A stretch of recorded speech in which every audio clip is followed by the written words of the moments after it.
Assalamualaikum warahmatullahi wabarakatuh. Saya Sri Atika dan dalam video ini saya akan membahas strategi sinergisme dalam mengembangkan bisnis untuk mencapai puncak dan menggunakan pendekatan analisis SWOT.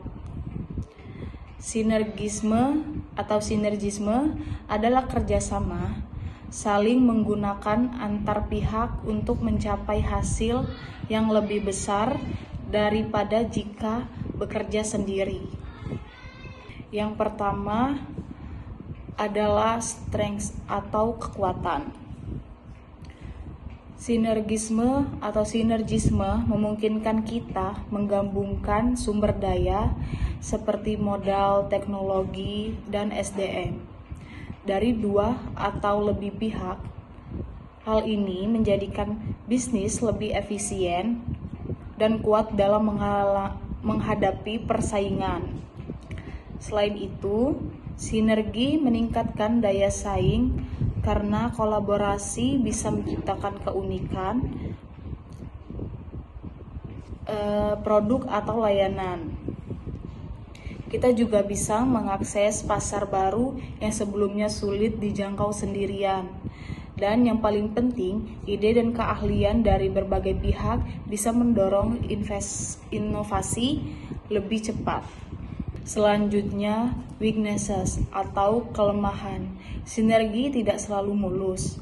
Perbedaan budaya, organisasi, dan gaya kepemimpinan bisa menimbulkan konflik. Ada juga resiko ketergantungan, di mana salah satu pihak gagal, pihak lain bisa ikut berdampak.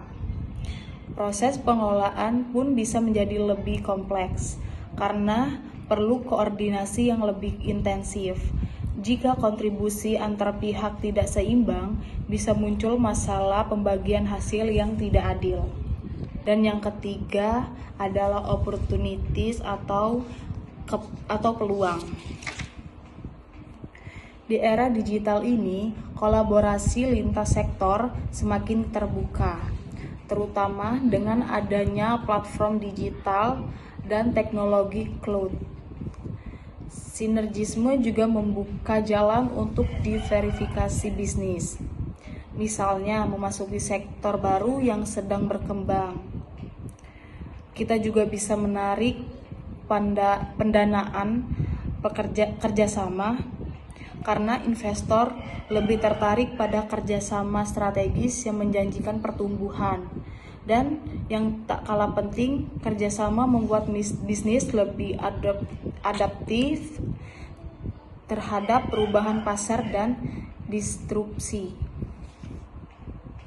Dan yang terakhir adalah threat atau ancaman. Kerjasama bisa gagal jika ada ketidakcocokan visi jangka panjang. Ada juga resiko persaingan internal jika mitra mulai menjalankan bisnis yang sama. Selain itu, resiko hukum selalu ada bila kontrak kerjasama tidak jelas.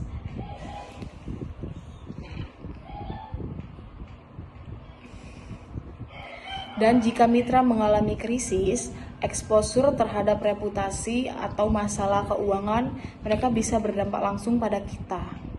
Jadi kesimpulannya, strategi sinergisme memiliki potensi besar untuk mendorong pertumbuhan bisnis, tetapi perlu disiapkan dengan matang melalui analisis SWOT, agar kerjasama bisa memberikan manfaat maksimal dan menghindari risiko yang merugikan. Sekian video dari saya ucapkan terima kasih dan wassalamualaikum warahmatullahi wabarakatuh.